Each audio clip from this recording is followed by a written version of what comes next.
السلام علیکم ورحمۃ اللہ وبرکاتہ۔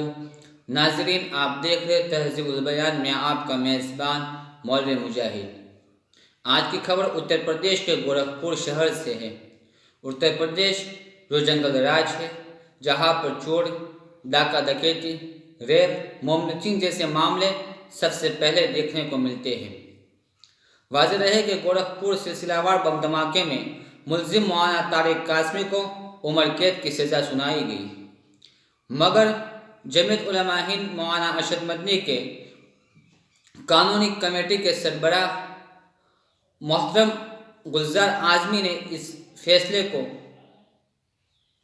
سپریم کورٹ میں چیلنج کر دیا، اور کل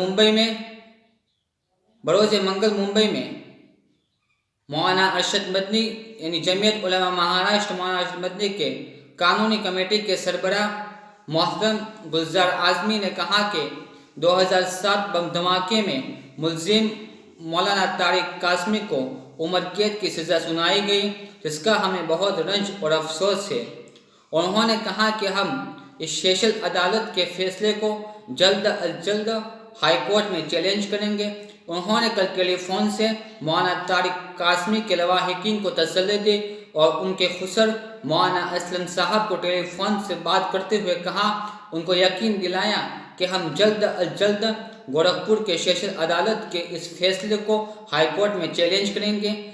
ناظرین، آپ حضرات کی اس خبر کے بارے میں کیا رائے ہے، ضرور ہمیں کمنٹ کیجیے اور چینل کو سبسکرائب کرنا نہ بھولیں۔